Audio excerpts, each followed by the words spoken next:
बिहार में राजपूत जाति की संख्या भले ही 3 से 4% हो, लेकिन राजनीतिक क्षेत्र में वे एक मजबूत जाति है और सत्ता में उनका एक शक्तिशाली पकड़ रहा है, उनकी हिस्सेदारी रही है। बिहार में उनकी आबादी 3 से 4% तो है, लेकिन सत्ता में उनकी भागीदारी उतनी ही है जितनी बिहार में यादवों की संख्या है।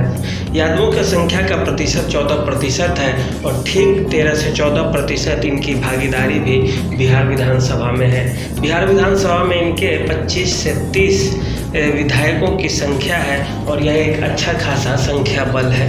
तो हम बात करते हैं राजपूत वोटों की, तो उनका रुझान 2024 के लोकसभा चुनाव और 25 के विधानसभा चुनाव में किस तरफ होगा, यह बड़ा दिलचस्प है। सबसे पहले बात की जाए तो वोटरों का जो रुझान है वह सत्ता पार्टी की ओर है या विपक्ष की ओर, इसके बीच में ही खड़ा है जातीय जनगणना के आंकड़े। राजपूत समाज नीतीश कुमार की सरकार से इससे पहले भी नाराज चल रही थी, क्योंकि बिहार में कुछ ऐसी घटनाएं हुई जहां पे उनका मनोबल टूटा, जैसे उनके कई नेताओं की हत्या कर दी गई। यहां तक कि आरा में वीर कुंवर सिंह के प्रपौत्र की हत्या कर दी गई और उसमें यह अंदाजा लगाया गया कि पुलिस की मिली भगत से यह हुई है।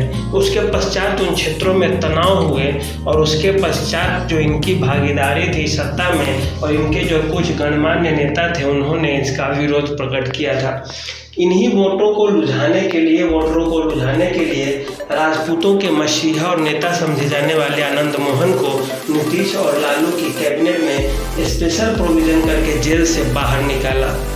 आनंद मोहन बाहर तो निकले, इसका विरोध किसी पार्टी ने नहीं किया, लेकिन कुछ दलित चिंतक और दलित समर्थन वाली पार्टियां उनका विरोध करने लगी कि जेबी कृष्णैया दलित थे, उनकी हत्या का आरोप आनंद मोहन सिंह पे लगा था।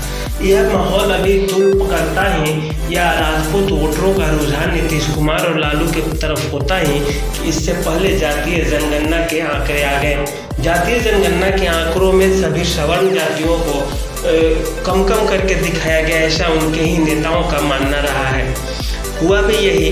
राजपूत वोट, भूमिहार वोट, ब्राह्मण वोट, कायस्थ वोट, सारे के सारे सत्ता पक्ष नीतीश कुमार और लालू यादव की पार्टियों का विरोध करने लगे।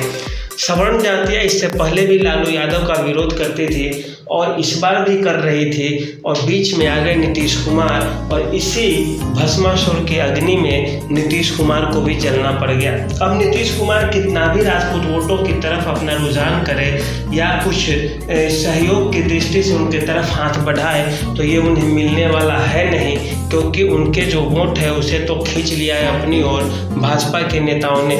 राजपूत वोट की बात करें तो बिहार में इनका लगभग 7 से 8 लोकसभा क्षेत्रों में इनका पकड़ है, जैसे सहरसा हो गया, आरा हो गया, वैशाली हो गया, शिवहर हो गया। तो इन क्षेत्रों में राजपूतों की संख्या ठीक ठाक है और इस कारण उनका पकड़ अच्छा है और यहीं से उनके नेता भी चुन कर जाते रहे हैं। इससे पहले रघुवंश प्रसाद सिंह हुआ करते थे, लेकिन अभी राजपूतों का जो नेतृत्व है, उनका नेता है, उसका पद खाली है और इसे कौन पार्टी के नेता और कौन सा नेता भरेगा, यह अभी भी एक संशय की स्थिति है। आनंद मोहन की बात करें तो अब राजपूत समाज यह समझने लगा है कि वे अपने फायदे के लिए कभी राजद में जाते हैं तो कभी जदयू में, कभी भाजपा का भी दरवाज़ा खटखटा है, लेकिन भाजपा के दरवाजे में पे जाने पर भी उन्हें नहीं मिला जगह, क्योंकि भाजपा में अभी सीट खाली नहीं है। भाजपा में इससे पहले ही RK सिंह जो सुपौल के हैं और आरा से अभी वर्तमान में सांसद है, वो अपना जगह जमाए हुए हैं और आरा से क्षेत्र खाली होने वाला है नहीं। उन्हीं के साथ एक समकक्ष मीना सिंह भी आ गई है, जो भी राजपूत समाज से ही और राजपूत का नेता मानी जाती है, तो उनका भी जो झुकाव है वो भारतीय जनता पार्टी की तरफ ही है। ऐसे में अब देखिए विपक्ष की पार्टियां किस तरह से इस वोट पर अपना कब्जा जमाती हैं। सबसे बड़ी बात है कि राजपूत समाज एक शिक्षित समाज है और वह किसी भी छोटे मोटे देसी और भदेसी लुभावने में फंसने वाली जाति नहीं है। ऐसा इसलिए क्योंकि समझदार लोग राजनीतिज्ञों के इशारे पे कभी नाच सकते ही नहीं। अभी कुछ दिन पहले जब ठाकुर ब्राह्मण विवाद हुआ तो दोनों समाज, दोनों बुद्धिजीवी तबका के लोग, उसके जो स्थानीय लोग थे, सामाजिक लोग हैं, आपस में आकर इशारा किया लोगों को कि आपस में गाली गलौज न की जाए, क्योंकि इससे हमारे संबंध बिगड़ेंगे और फायदा किसी और को होगा।